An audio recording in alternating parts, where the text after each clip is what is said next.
Nuclear War Survival Skills, Chapter 9, Food, page 91, continued. Picking up at table 9.2. Daily rations for whole wheat or yellow corn supplemented with soybeans or red beans. Recommended daily salt ration, including salt in food. 3/4 tablespoon, 1/3 ounce or 10 grams. On the first row it says 600 grams, 21.1 ounces. Whole wheat plus 200 grams, 7 ounces. Red beans that are dry. Next to that, it says 600 grams, 21.1 ounces, whole wheat plus 150 grams of soybeans that are dry. Next to that is energy recommendations. Next to that, it talks about yellow corn and soybeans. And next to that, it's yellow corn and red beans. I'm not going to read all that.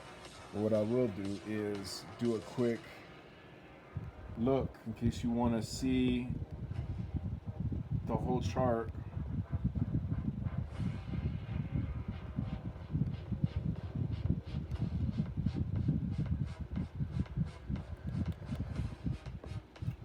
White corn supplies no vitamin A, whereas yellow corn supplies 49 RE, which means retinol equivalent, a measure of vitamin A value.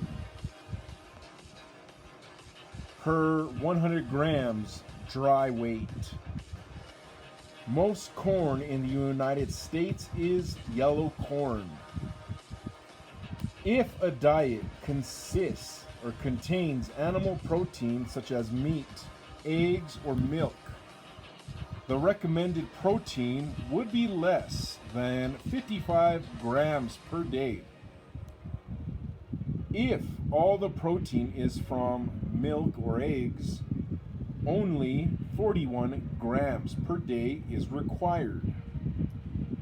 The niacin in corn is not fully available unless corn is treated with an alkali, such as the lime or ashes added by Mexicans and Americans in the South and Southwest to the water in which they soak or boil corn kernels. Infants, children, and pregnant and lactating women should receive 10, I think that says milligrams. Next to it, it says 10 micrograms or 400 IU of vitamin D. For others, the current recommended daily allowance, RDA, for vitamin D is 200 IU, which is 5 milligrams.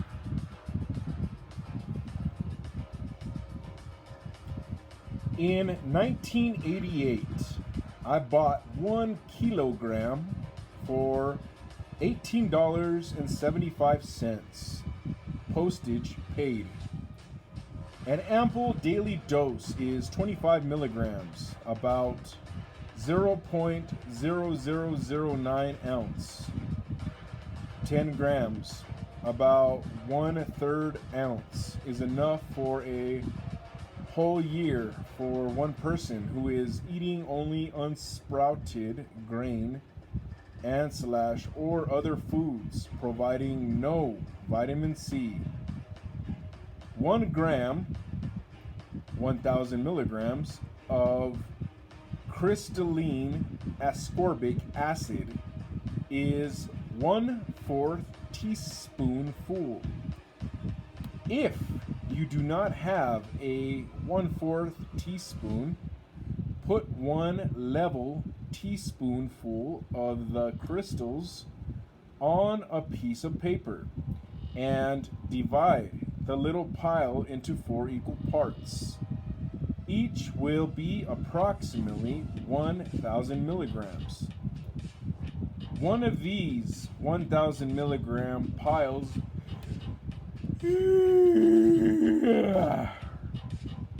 can easily be divided into 4 tiny piles, each 250 milligrams. A 250 milligram pile provides 10 ample daily doses of 25 milligrams each. If your family has a 1 million milligram supply, taking a 50 milligram daily dose of pure crystalline ascorbic acid may be preferred, either sprinkled on food or dissolved in water. One good expedient way to prevent or cure scurvy is to eat sprouted seeds, not just the sprouts. Sprouted beans prevented scurvy during a famine in India. Captain James Cook was able to keep his sailors from developing scurvy during a 3-year voyage by having them drink an unfermented beer made from dried, sprouted barley. For centuries, the Chinese have prevented scurvy during the long winters of northern China by consuming sprouted beans.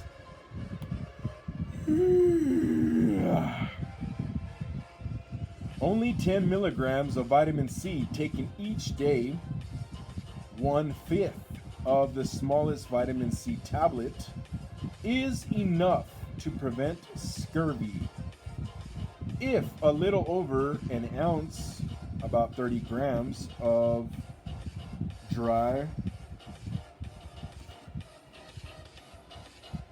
beans or dry wheat is sprouted until the sprouts are a little longer than the seeds, the sprouted seeds will supply 10 to 15 milligrams of vitamin C. Such sprouting, if done at normal room temperature, requires about 48 hours.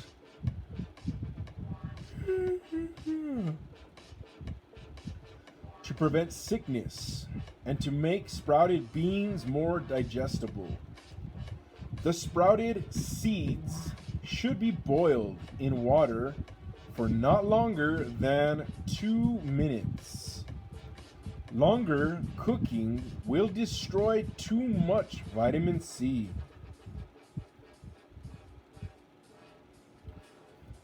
Usual sprouting methods produce longer sprouts than are necessary when production of enough vitamin C is the objective. These methods involve rinsing the sprouting seeds several times a day in safe water. Since even survivors not confined to shelters are likely to be short of water, the method illustrated in figure 9.5 should be used. First, the seeds to be sprouted are picked clean of trash and broken seeds. Then the seeds are covered with water and soaked for about 12 hours. Next, the water is drained off and the soaked, swollen seeds are placed on the inside of a plastic bag or a jar in a layer no more than an inch deep. If a plastic bag is used, you should make 2 loose rolls of paper, crumple them a little, dampen them, and place them inside the bag along its sides, as shown in figure 9.5. These 2 dampened paper rolls keep the plastic from resting on the seeds and form an air passage down to the center of the bag.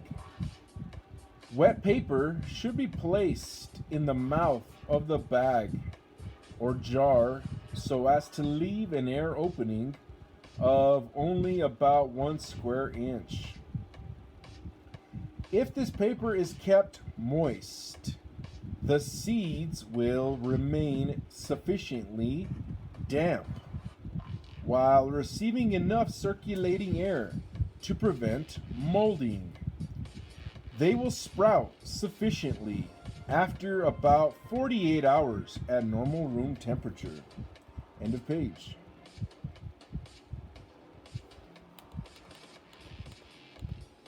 Page 92. Figure 9.5. Sprouting with minimum water. It's kind of hard to see because it's in faded black and white.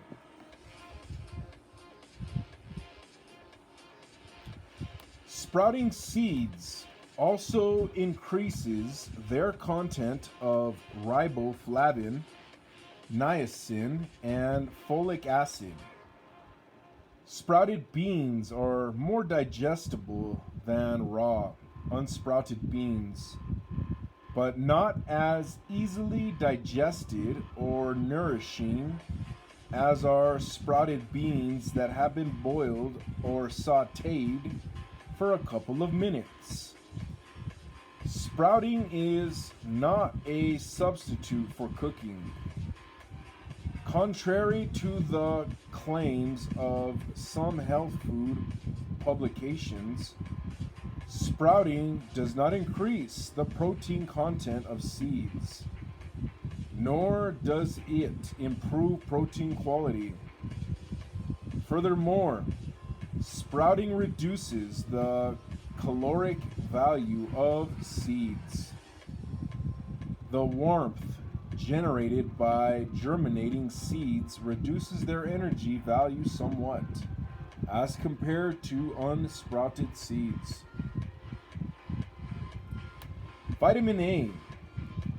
Well-nourished adults have enough vitamin A stored in their livers to prevent vitamin A deficiency problems for several months, even if their diet during that time contains none of this essential vitamin.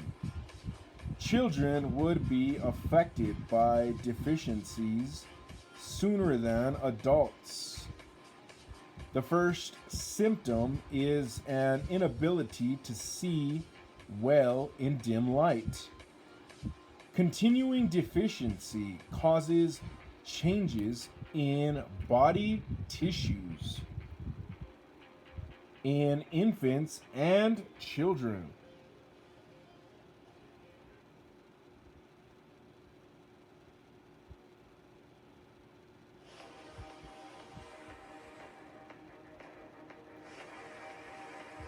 Lack of vitamin A can result in stunted growth and serious eye problems, even blindness. Therefore, a survival diet should be balanced with respect to vitamin A as soon as possible, with children having priority. Milk, butter, and margarine are common vitamin A sources that would not be available to most survivors. If these were no longer available,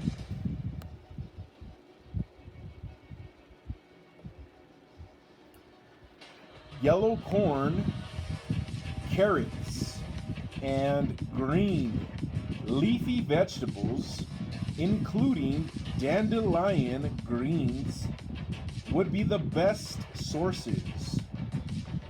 If these foods were not obtainable, the next best source would be sprouted whole kernel wheat or other grains.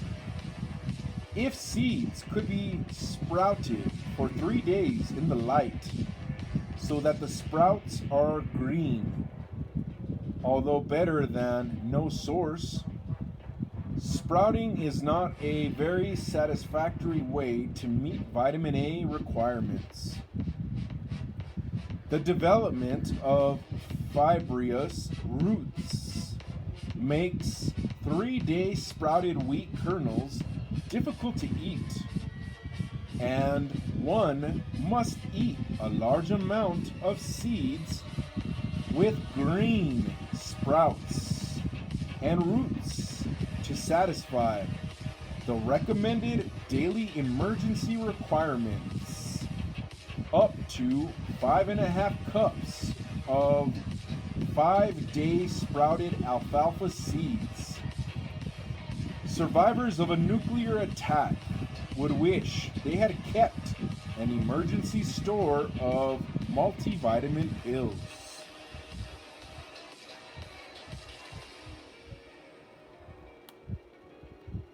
Vitamin D. Without vitamin D, calcium is not adequately absorbed. As a result, infants and children would develop rickets, which is a disease of defective bone mineralization. A massive nuclear attack would cut off the vast majority of Americans from their main source of vitamin D, fortified milk. Vitamin D can be formed in the body if the skin is exposed to the ultraviolet rays of the sun. Infants should be exposed to sunlight very cautiously. Initially, for only a few minutes, especially after a massive nuclear attack. Such an attack possibly could cause atmospheric changes that would permit more ultraviolet light to reach the Earth's surface, causing sunburn in the United States as severe as on the equator today. In cold weather, maximum exposure of skin to sunlight is best done in a shallow pit, shielded from the wind. Exposure in a shallow pit would give about 90% protection from gamma radiation from fallout particles on the surrounding ground.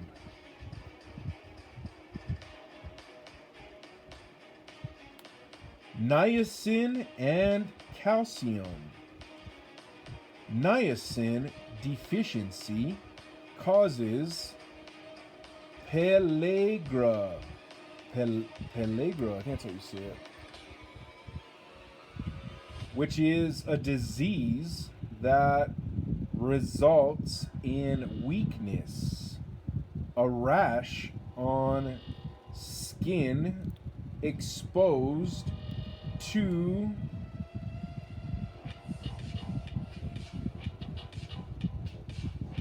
the sun, severe diarrhea, and mental deterioration. If a typical modern American had a diet primarily of corn and lacked the foods that normally supply niacin, symptoms of pellagra would first appear in about 6 months. Since corn is by far our largest crop, the U.S. production in 1985 was about 425 billion pounds. The skillful treatment of corn would be important to post-attack survival and recovery. During the first part of this century, pellagra killed thousands of Americans in the South each year. These people had corn for their principal staple and ate few animal protein foods or beans. Yet, end of page.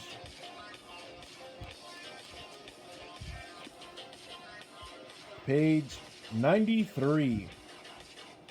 Mexicans who eat even more corn than did those Southerners, and have even fewer foods of animal origin, do not suffer from pellagra. The Mexicans' freedom from pellagra is mainly due to their traditional method of soaking and boiling their dried corn in a lime water solution. They use either dry, unslaked lime, calcium oxide, a dangerously corrosive substance made by roasting limestone, or dry, slaked lime, calcium hydroxide, made by adding water to unslaked or slacked lime. Dry lime, weighing about 1% as much as the dry corn, is added to the soak water, producing an alkaline solution. Wood ashes also can be used instead of lime to make an alkali solution. The alkali treatment of corn makes the niacin available to the human body.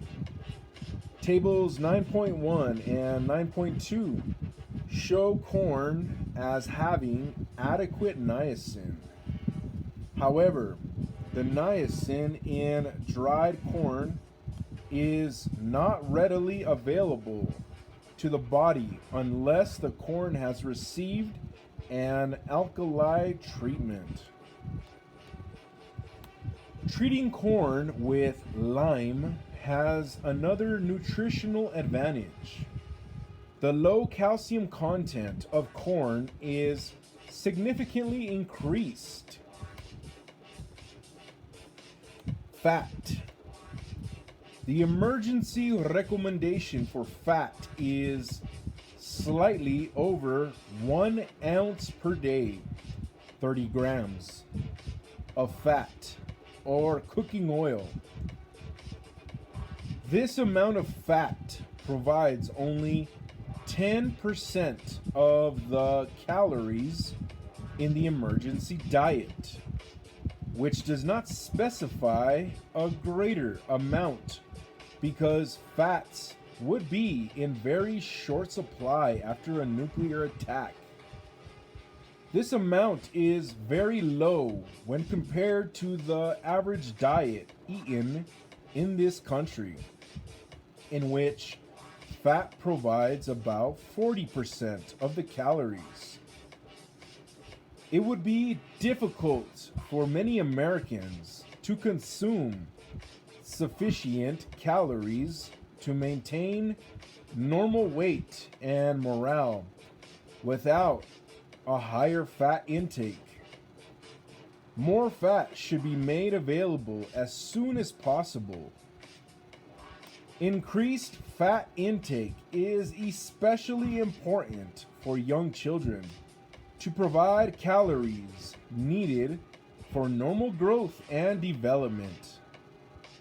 Oak Ridge National Laboratory field tests have shown that toddlers and old people especially prefer considerably more oil added to grain mush than the emergency recommendation of 10%. Vitamin B12 and animal protein. Vitamin B12 is the only essential nutrient that is available in nature solely from animal sources. Since a normal person has a 2 to 4 year supply of vitamin B12 stored in his liver, a deficiency should not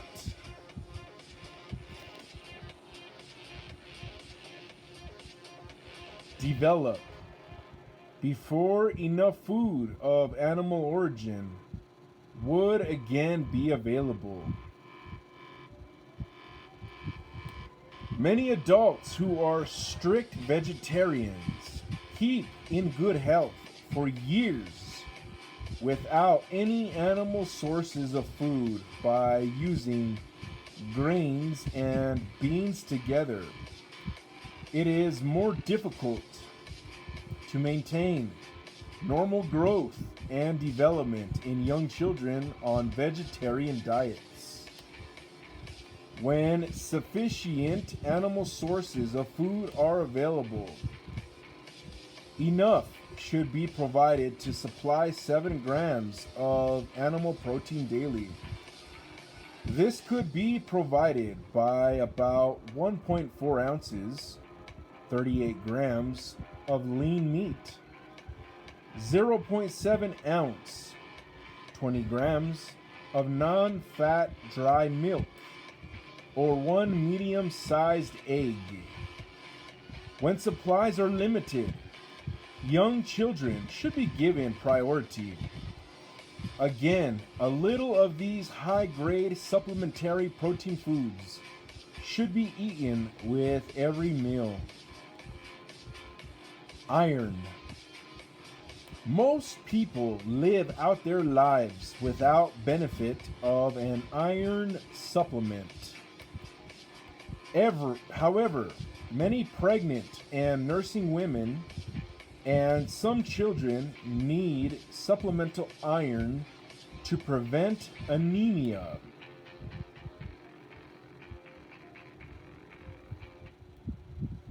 One tested expedient way to make more iron available is to use iron pots and pans, especially for cooking acid foods such as tomatoes. Another is to place plain iron nails, non-galvanized nails, in vinegar until small amounts of iron begin to float to the surface. This usually takes 2 to 4 weeks. Then a teaspoon of iron vinegar solution will contain about 30 to 60 milligrams of iron, enough for a daily supplement. The emergency recommendation is 10 milligrams per day. A teaspoon of the iron vinegar solution is best taken in a glass of water. The iron content of fruit, such as an apple, can be increased by placing iron nails in it for a few days. Food reserves. Russia, China, and other countries that make serious preparations to survive disasters store large quantities of food, primarily grain, both in farming areas and near population centers. In contrast, the usually large United States stocks of grain and soybeans are an unplanned survival resource resulting from the production of more food than Americans can eat or sell abroad. The high productivity of U.S. agriculture is another unplanned survival asset. Providing enough calories and other essential nutrients for 100 million surviving Americans would necessitate the annual raising of only about 12% of our 1985 crop of corn, wheat, grain, sorghum, and soybeans. If nothing else were produced in 1985, the U.S. End of page.